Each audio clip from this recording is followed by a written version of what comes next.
Bismillahirrahmanirrahim. Assalamualaikum warahmatullahi wabarakatuh. Waalaikumsalam warahmatullahi wabarakatuh. Gimana nih keadaannya? Pada sehat apa lapar atau gimana nih? Lapar belum? Tadi belum istirahat kok? Belum. Oh ya, nanti ya kalau gitu. Oke. Siapa yang masih ingat kemarin kita belajar tentang apa?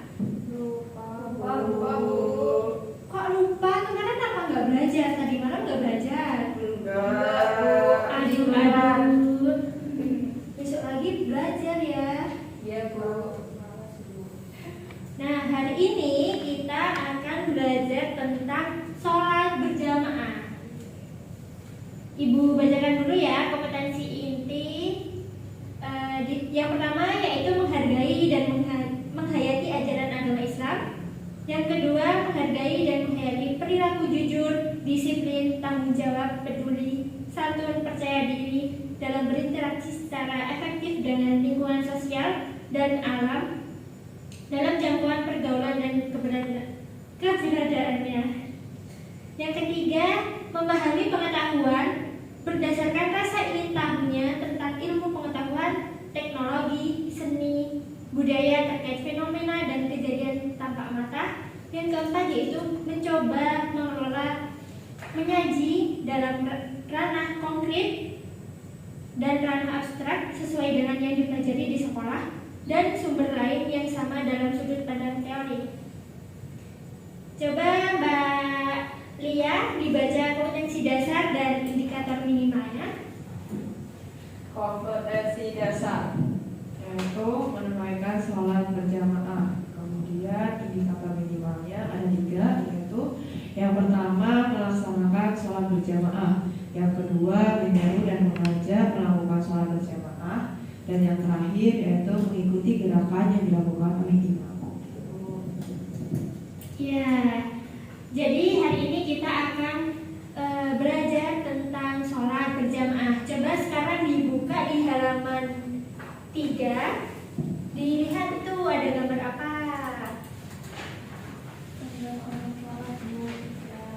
orang sholat berjamaah. Gambar apa? Orang sholat berjamaah. Nah, itu di situ ada siswa yang sedang melaksanakan sholat berjamaah di sekolah. Nah, kalian kalau di sekolahan ikut jamaah nggak? Ikut Bu. Beneran Iya Bu. ikut. Nah, emang seharusnya kita tuh harus mengikuti aturan yang udah dikasih sekolah ya. Gak hanya di sekolah saja kita melaksanakan sholat jamaah, tapi kita juga harus melaksanakan sholat berjamaah di Masjid. rumah, bisa berjamaah dengan orang tua atau bisa di masjid. Nah, coba sekarang Mbak Afina dibaca ya materinya. Iya.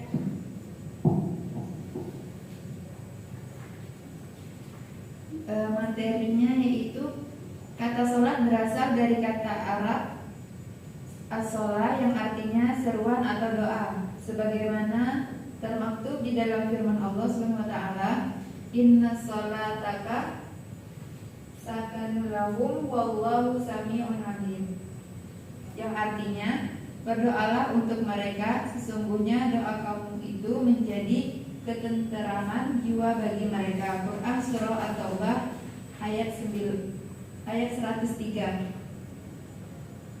Lanjutnya Mbak.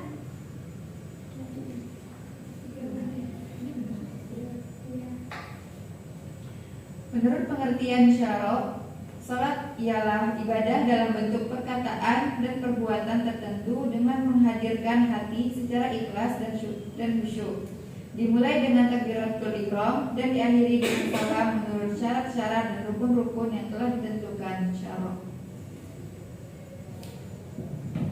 Nah, itu tadi pengertian dari sholat. Kemudian ada tata cara pelaksanaan sholat. Ada 2 jenis. Coba Mbak Hairani dibaca. Tata cara pelaksanaannya sendiri terdiri dari dua jenis, yakni secara munfarid atau as-shalatul munfaridah maupun secara jamaah atau as-shalatul jamaah. As-shalatul munfaridah secara bahasa memiliki arti pelaksanaan sholat yang dilakukan seorang diri atau sholat sendirian. Sedangkan as-shalatul jamaah yaitu pelaksanaan sholat yang melibatkan dua orang atau lebih sebagai satu kesatuan, yang salah satunya berperan sebagai imam dan yang lainnya sebagai makmum. Paling sedikit atau jumlah terkecil dalam pelaksanaan sholat berjamaah dua orang, satu sebagai imam dan lainnya sebagai makmumnya, meskipun salah satu di antara dua orang adalah anak kecil, kecuali dalam sholat Jumat yang mensyaratkan batas minimalnya yaitu 40 orang. Sudah? Ya, sudah. Selanjutnya nih, ada kelebihan atau keutamaan kita melaksanakan sholat berjamaah. Coba Mbak Nur Siti dibacakan ya. Kelebihan atau keutamaan ketika kita melaksanakan sholat berjamaah, di antaranya yaitu yang pertama, sholat berjamaah lebih utama 20 derajat kedudukannya di sisi Allah dibanding dengan sholat sendirian. Yang kedua, setiap orang yang pergi ke masjid untuk melaksanakan sholat berjamaah, maka Allah akan mencatat setiap langkahnya itu sebagai kebaikan, diangkat 1 derajat untuknya dan diangkat 1 kejelekan darinya. Yang ketiga, kelebihan sholat berjamaah yaitu akan menjadi penerang bagi pelakunya di akhirat kelak. Terima kasih ya Mbak Arvina, Mbak Lia, dan Mbak Hairani sudah membacakan materi pada siang hari ini. Kita ulangi lagi ya teman-teman. Ya Bu. Jadi sholat itu berasal dari bahasa Arab. apa tadi? Sholat. Ya.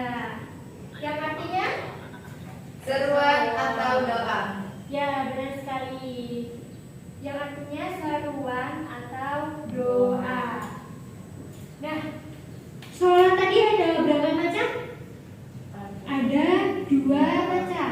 Yang dikerjakan secara munfarid dan berjamaah. Nah, ada berjamaah dan munfarid. Nah, kalau sholat berjamaah tadi pengertiannya apa coba? Sholat yang Ya, benar sekali. Sholat berjamaah itu sholat yang dikerjakan dan dilakukan secara bersama-sama. Kalau sholat munfarid apa? Sholat yang dikerjakan sendiri. Ya, benar sekali. Sholat munfarid itu hanya dikerjakan satu orang saja atau sendirian. Nah, gitu ya. Ya Bu. Tadi juga Mbak Lia sudah membacakan tentang kelebihan atau keutamaan dari melaksanakan sholat. Apa tadi kelebihannya? Mendapatkan pahala. Nah, yang pertama yaitu dapat mendapatkan pahala. Kalau kita melaksanakan sholat berjamaah, maka pahala kita akan dilipat gandakan. Kalau sholat sendirian kan pahalanya cuma 1. Nah, kalau sholat berjamaah itu akan dikalikan berapa? 20. Ya, benar sekali. Kemudian yang kedua apa coba? Setiap langkahnya akan dicatat sebagai Kebaikan. Nah, jadi kalau misalnya nih rumah kita di sini nih dan di sini masjid. Ketika kita jalan menuju masjid, maka setiap langkahnya itu akan dihitung Kebaikan. sebuah kebaikan gitu. Yang ketiga apa? Menjadi penerang bagi pelakunya di akhirat. Nah, benar sekali. Kalau kita melaksanakan sholat berjamaah, maka kita di akhirat kelak akan selalu diterangi, gitu ya. Jadi, siapa yang ingin melaksanakan sholat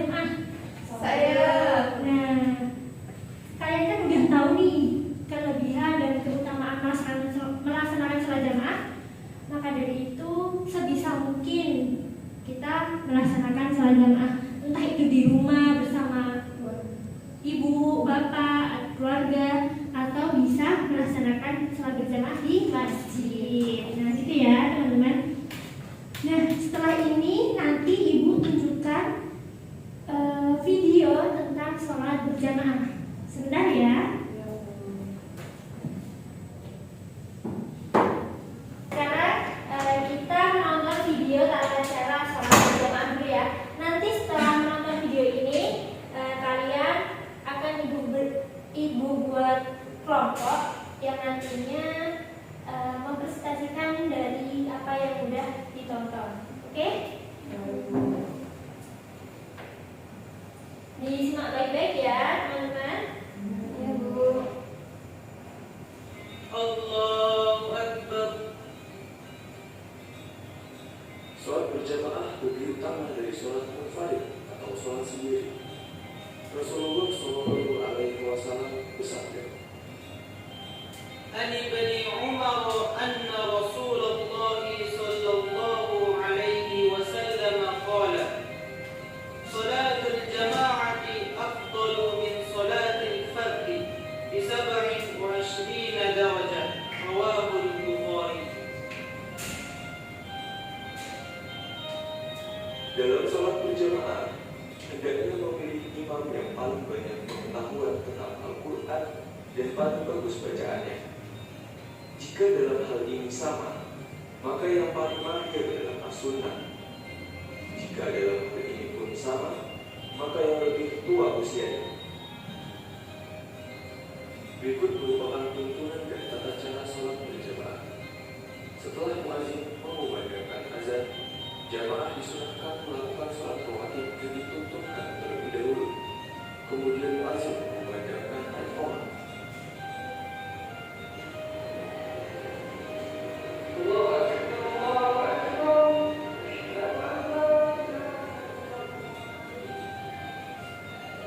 Dalam pelaksanaan sholat berjamaah, posisi imam berada di depan, kemudian mengatur shaf makmum supaya rapat dan lurus, dan mengingatkan jemaah agar menonaktifkan seluler. Imam menghadap ke kiblat, kemudian melakukan takbir dan makmum mengikuti imam. Tidak mendahului imam dalam melakukan semua gerakan-gerakan sholat, mulai dari takbir sampai salam.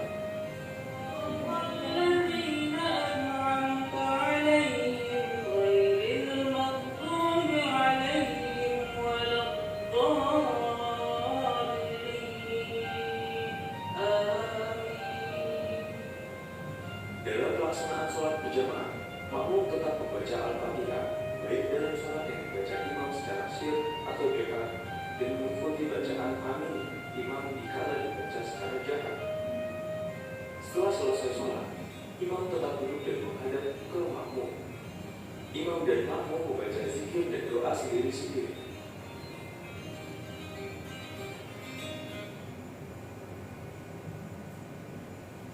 Ini ada video yang kedua ya, tolong diperhatikan ya teman-teman.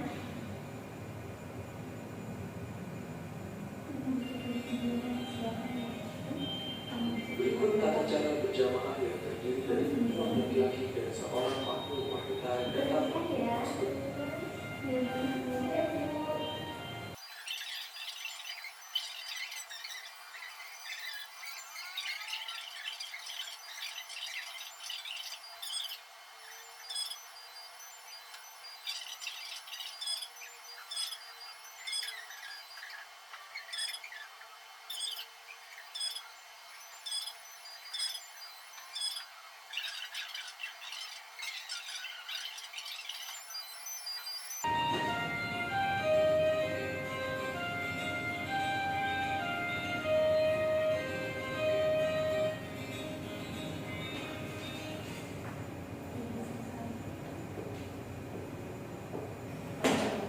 Nah, itu tadi ya, ada dua video yang menerangkan tentang sholat berjamaah.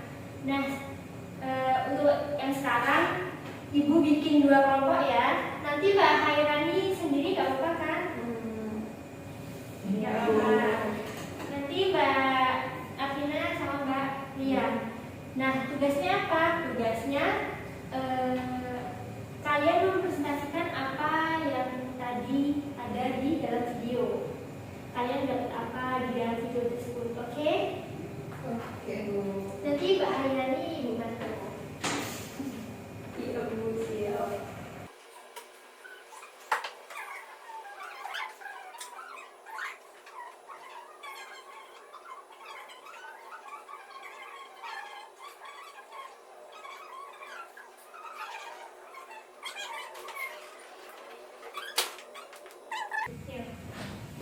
Nah, sekarang maju satu kelompok satu ya.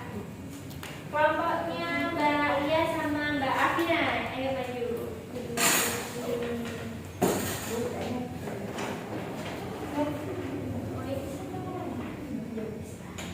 Assalamualaikum warahmatullahi wabarakatuh. Waalaikumsalam warahmatullahi wabarakatuh.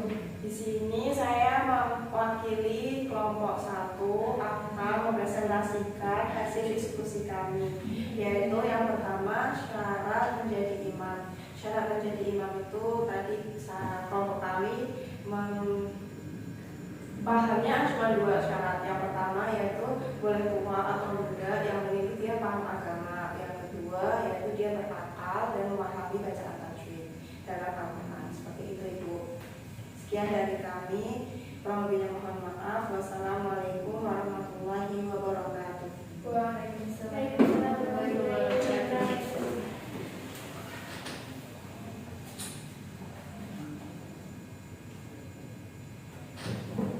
Beri tepuk tangan buat kelompok 1. Terima kasih ya Kak Lia sudah menyampaikan hasil dari diskusinya. Sekarang Mbak Hairani.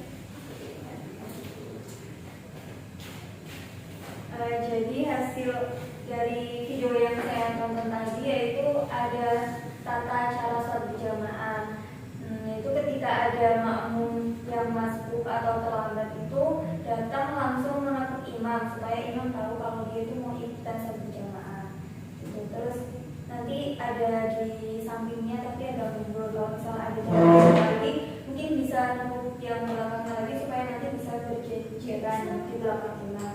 Kalau misalnya ada yang perempuan itu masuk dan ada perempuan di situ yang sudah sholat, maka berdiri di sebelah kanan yang perempuan itu sudah sholat. Mungkin itu saja Ibu. Terima kasih.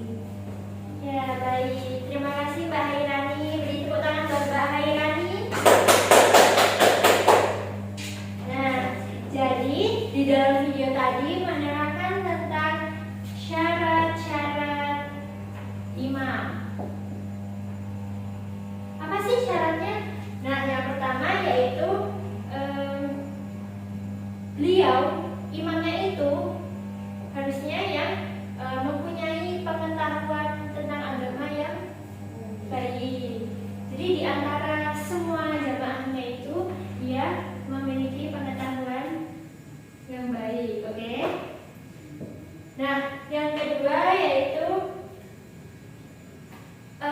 kalau ada yang sama-sama mahirnya, maka dipilih yang mahir dalam sunnah. Jadi yang paling paham tentang sunnah-sunnah itu. Kemudian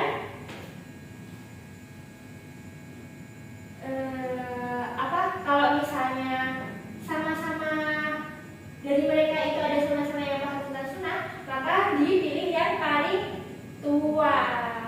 Nah, yang paling penting itu paham tentang agama dan bacaan sholat, gitu ya.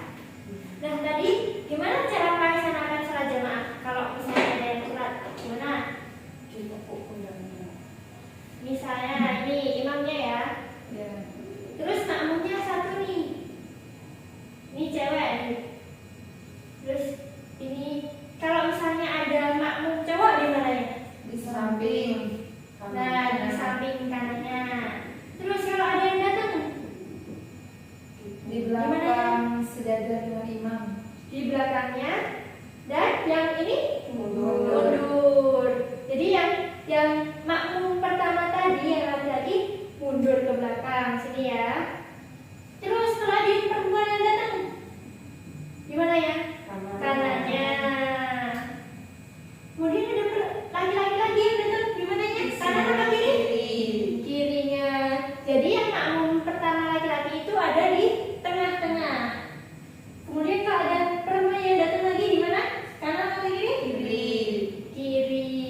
Nah, jadi kalau ada makmum lain yang datang, yang diutamakan yang kanan dulu. Nanti kalau misalnya udah ada yang kanan, berarti di sebelah kiri, gitu ya. Dari penjelasan Ibu pada siang hari ini, ada yang ingin ditanyakan? Sudah, Bu. Sudah jelas ya? Sudah. Coba Mbak Lia kasih kesimpulan. Hari ini kita belajar apa? Dari awal sampai akhir tadi. Oke. Boleh maju? Silakan. Oke, kesimpulannya yaitu sholat itu berasal dari bahasa Arab, yaitu yang berarti kata sholat yang artinya itu mendoakan. Nah, kemudian tadi dijelaskan dari video tata cara sholat berjamaah, di mana sholat berjamaah itu syarat menjadi imam yaitu yang paham agama. Kemudian jika ada yang paham agama, sama-sama paham agama, yang diutamakan yaitu lebih ke arah sunnah. Dan yang terakhir, jika mereka sama-sama memahami sunnah, lebih dapat pilihlah yang lebih tua. Nah, apabila salah satu imam, salah satu makmum itu masbuk, maka ini seperti yang dijelaskan oleh Ibu tadi, bahwa untuk menjadi makmum ketika masbuk itu ditepuk pundaknya dan bersejajar dengan imam. Seperti itu, Ibu. Ya, terima kasih Mbak Lia. Tadi ada satu lagi yang kurang, apa? Hikmah dari sholat berjamaah. Coba Mbak Alvina, apa tadi? Ini kita akan review ya pelajaran tadi. Ayo, maju.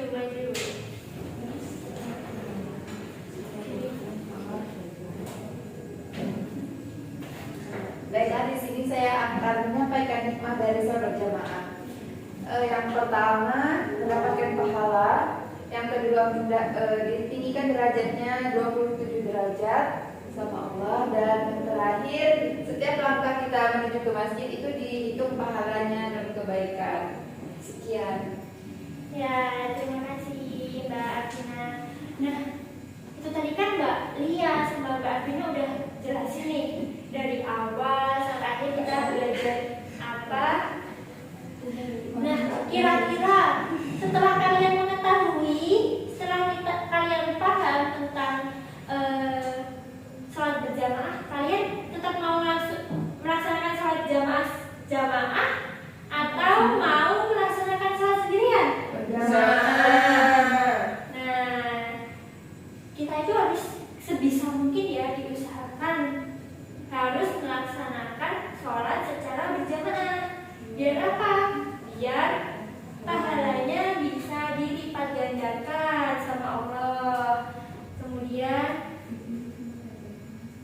kita dapat ditinggikan derajatnya. Kemudian setiap langkah kita menuju ke masjid itu dihitung kebaikan, gitu ya teman-teman. Jangan lupa nanti kalau sholat harus berjamaah. Oke, demikian yang dapat Ibu sampaikan. Besok kita belajar tentang, besok praktik ya, tentang sholat berjamaah. Hari ini kan sudah teorinya, udah dapat teorinya. Besok kita praktekkan bagaimana sih sholat berjamaah. Kalau misalnya ada yang telat atau bagaimana gitu ya. Nah, sebelum Ibu tutup, Ibu akan melakukan presensi terlebih dahulu ya teman-teman. Ya, Bu. Mbak Haira Nilailatul Arafah. Hadir, Bu. Hadir. Mbak Inaya Sofiana Rahman. Izin, Bu. Izin kemana tadi ya? Lomba. Lomba. Oke. Selanjutnya Mbak Arvina Prakusa. Hadir, Bu. Hadir. Mbak Nur Siti Aulia. Hadir. Nah, jangan lupa untuk belajar materi selanjutnya ya teman-teman. Ya, Bu. Nah, kita tutup pertemuan pada siang hari ini dengan membaca hamdalah dan doa kafaratul majlis. Alhamdulillahirabbil alamin.